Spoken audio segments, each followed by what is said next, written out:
So overall, what were your thoughts on Hard Eyes, Tim? I want everything. I really did. And I always say this. I'm kind of a broken record, but the rewatchability factor of this film is high. I wouldn't mind going to see it again today.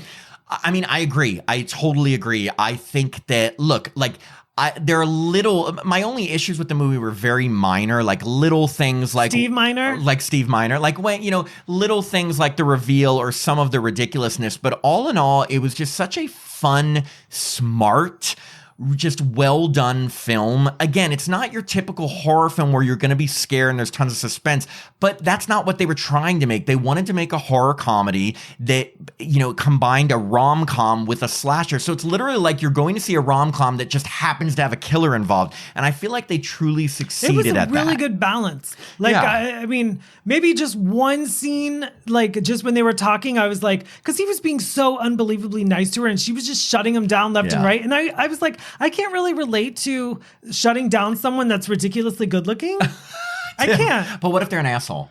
That's a little easier. Yeah, he was charming. He was great. But I just think that, again, I think the writing, the directing, the acting, like all of it, great. I think that if you have an issue with this movie, it's probably because... You have no personality. No, it's No. It's probably because you wanted maybe more horror and you were going into it thinking it was going to be just a slasher movie. And you're like, it's not Terrifier. But the thing is that what I'm saying is that, like, if you are looking for a horror comedy and you're going into a rom-com mixed with slasher, then I think you're really going to enjoy this. If you are looking at the previews and thinking, ooh, I want the next Michael Myers or Jason or Freddy, and that they give you a form of that. They do give you then a slasher killer. They give you a mass killer, and what more do we really want? But the tone is not as serious. And if you go in expecting that, you might be disappointed. With that said, don't go in expecting that. You know what I mean? You know what? Just don't go expecting anything from anyone. Happy Valentine's Day. Happy Valentine's Day, asshole. No. Tim is very angry at people who don't like this. Yeah. No. I mean, this is like, it's a great, it's a fun movie. I just had so much fun. And that's the thing. Like, when was the last time you walked out of a movie, like, just with a horror movie, nonetheless, with a big smile on your face, being like, I was laughing out loud. I was enjoying it. The kills were great. The people, the characters were great. Do I think it's going to be a franchise? I don't know. I hope so. It would be fun. I will say this. I mean, you can go a lot of places with relationships because relationships are what make the world go around. I think that the mask and the costume was iconic. Like, I would love to be the Hard Eyes Killer for Halloween. It might be a little uncomfortable. If I liked wearing masks, I couldn't wear that over me. Yeah, it gets hot. Too much. So, but the costume is cool. It's a cool look, and it's a cool motive in terms of killing on Valentine's Day couples. And every single person probably wants to kill couples on Valentine's Day anyway. I don't want to kill couples, You do. but you're right. You know, if you end up dead, it's Tim. It's not me. What if we were the Hard Eyes Killers, Tim? We'd be so good at it. So good. We could kill people so good. Oh my God, we're the best killers ever with an arrow. Well, we would know all the kills. And then I would be like, wait, and what else did they use? Oh, the tire iron. Which, I love Brutal. that. I don't know if they did a homage. Yeah. To Sorority Road 2009, but if they did, thank you.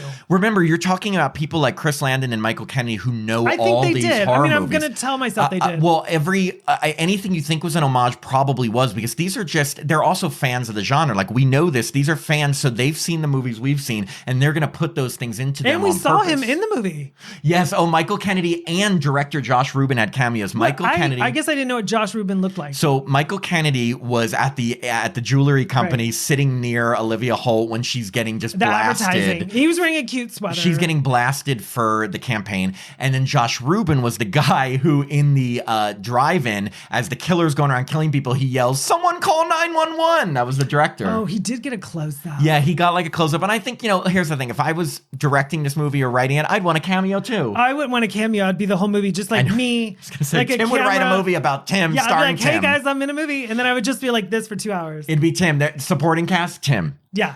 Director, Tim. Yeah. Writer, Tim. It'd be so good. Oscar winner, Tim. Love interest, Tim. You're like, love interest, Mason Gooding. Actually, he was good. I wouldn't mind. I mean, I think he could play the love interest in anything, if you know what I'm saying. I do. Oh, what?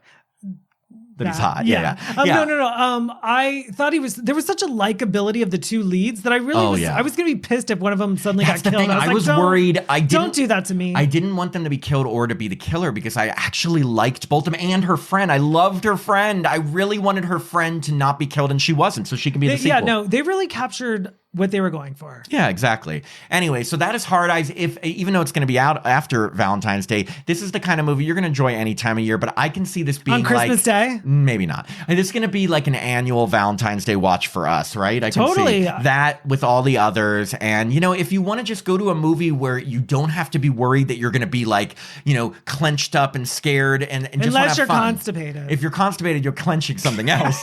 But if you don't have to worry about that, you can just have fun. Go see Hard Eyes, Yeah, I think it's a good time. Anyway, well, that's it. Well, thank you, everyone, and we'll talk with you soon. Bye. Okay, bye.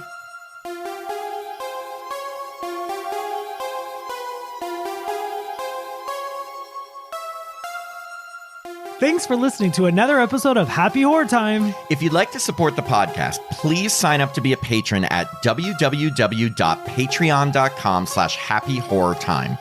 As a patron, you get access to all our bonus content, which now includes 2 new bonus episodes every month, a monthly after-show mini episode, access to our Discord community so you can chat with us directly, and the chance to review a film with us in one of our bonus episodes. Patrons also get all our regular episodes ad-free and a day early, our monthly newsletter, the chance to vote in polls, and autographed Happy Horror Time stickers. I'm Matt Emmert. And I'm Tim Murdoch. And we hope you have a happy horror time.